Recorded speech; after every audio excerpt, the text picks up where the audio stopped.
सत्संगत जी, प्यार से कहना धन निरंकार जी। यही भाव कि इस संसार में जो ये मनुष्य आया है वो अपने आप को मानवीय गुणों से भरपूर रखे,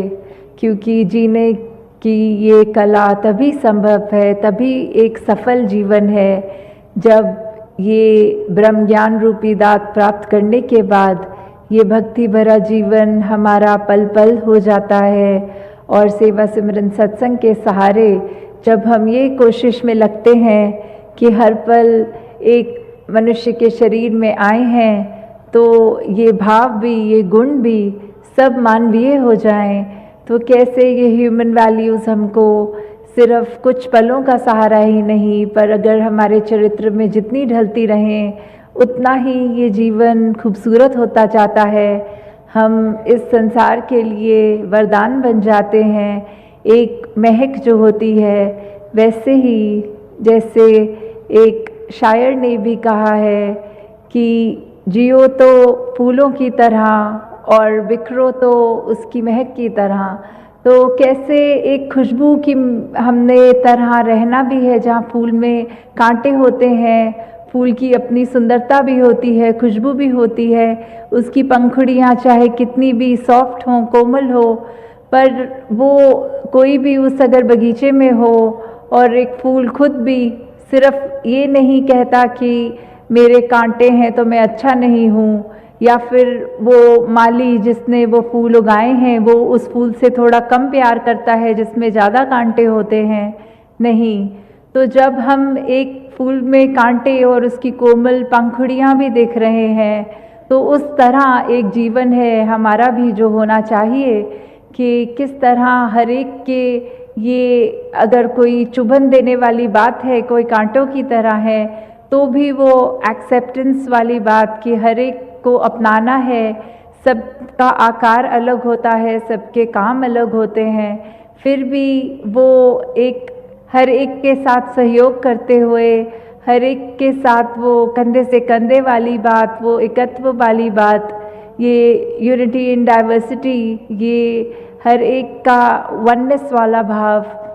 तो कैसे हमने संसार में जहाँ इस तरह रहना है कि हर कोई अपना है और हर एक में अपना ये पन जो देख सकते हैं वो एक परमात्मा को जानने के बाद ही हो संभव है, वरना तो कोई ना कोई फ़र्क हमें ज़रूर ऐसा दिख जाएगा जो हमको उसके जैसा नहीं मानने को दिल राज़ी होगा। पर जब ये एक की पहचान हो जाती है कि एक परमात्मा ये कण कण में है, ये वो ऐसा है जो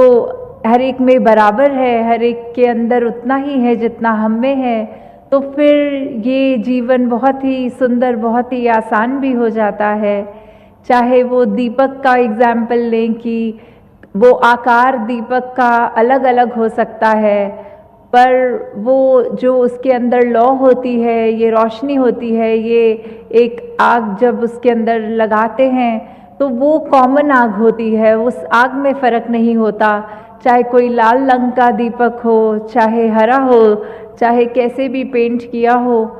तो उसका दीपक का काम भी रोशनी फैलाना है और उस दीप में जो ये आग है वो भी एक है। तो वो परमात्मा ही हर एक में है, चाहे हम कितने भी भिन्न दिखते हों, किसी भी कल्चर के हों, कहीं रहते हों। तो हमें जहाँ ये भाव रखने हैं, संसार एक हमारा है, हम इस संसार के हैं, ये सेवा भाव भी मन में रहे कि जितना हम संसार को दे सकें उतना हमने एक अपनी अच्छाई अब समर्पित भाव से देते चले रहना है। जितना इस निरंकार के एहसास में सुमिरन कर पाएँ अधिक से अधिक वो भी करना है। और ये संत मति वाले जो सत्संग में जो भी एक एक शब्द हमें सुनने को मिलता है, ये बहुत ही परोपकारी वचन होते हैं जो हमारा सुधार करने के लिए हैं। हम जितना उन वचनों पे चल पाएँ उतने ही ज़्यादा हम एक अपने दिल को और अच्छा कर पाते हैं। ये हृदय, ये मन, इसकी अवस्था हमारी और एक श्रृंगार ले लेती है जब ये अच्छे गुणों को अपना लेता है। तो कैसे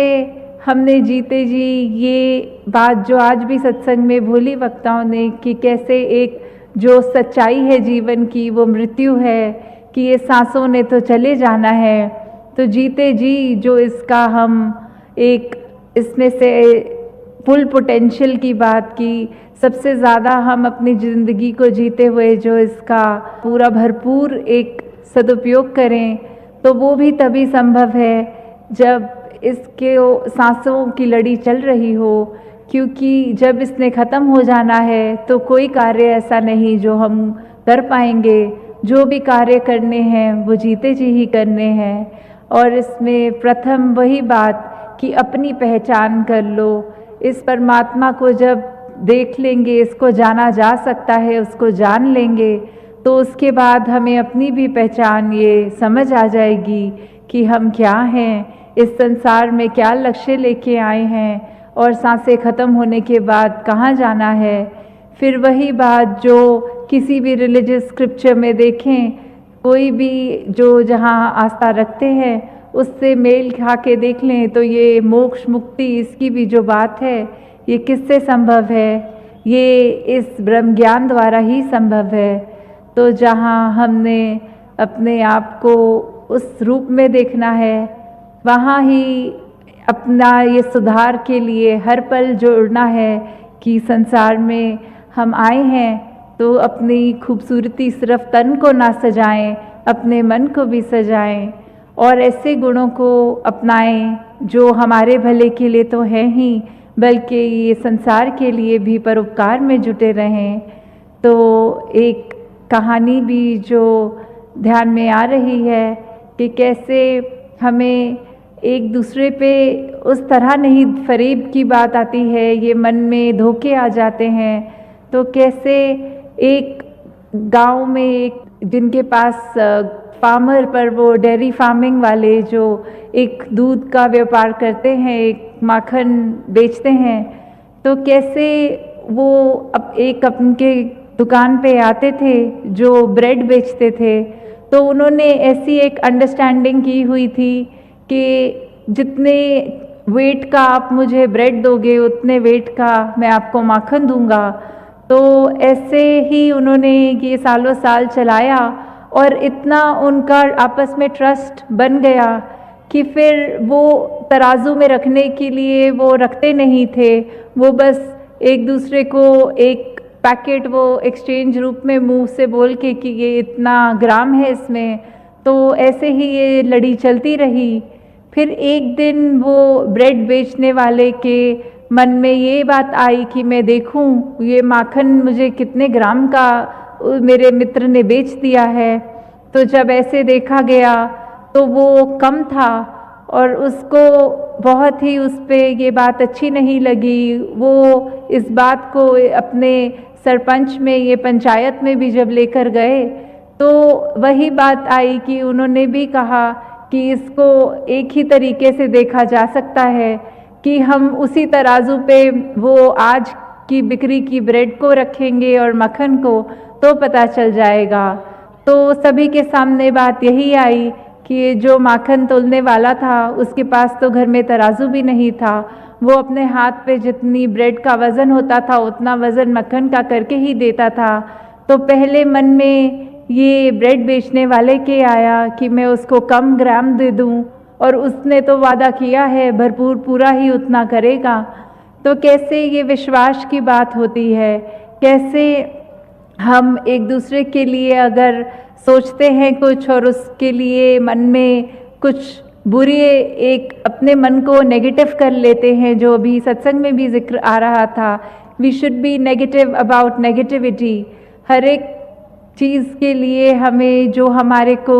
एक अच्छा कार्य करने से रोक रही है, हमें उसके लिए तो अपनी आंखें चुरानी है, पर अच्छा काम करने के लिए नहीं। हमें हर एक के दिल से उनके आंसू पोंछने हैं, उनको दर्द नहीं देना, उनसे नफ़रत नहीं करनी, उनसे फरेब नहीं करना। तो कैसे जिस तरह ये भी देखा गया है उदाहरण के तौर पे कि अगर हम एक चुटकुला कोई सुन लें तो उस पे हम कितनी बार हंस लेते हैं, 2-4 बार वही जब चुटकुला बार बार सुनेंगे तो चौथी बार तो हमें उस पर हंसी भी नहीं आएगी। तो हम कैसे अपने दुखों को, वो एक ही दुख पकड़ के जो इस परमात्मा ने इतने और सुख दिए हैं उनको तो नज़रअंदाज कर देते हैं, और एक अगर कोई चीज़ हमारे अनुसार नहीं है जीवन में, उसको दुख समझ के उस एक दुख को पकड़ के उसके ऊपर बार बार रो लेते हैं। तो कैसे जिस तरह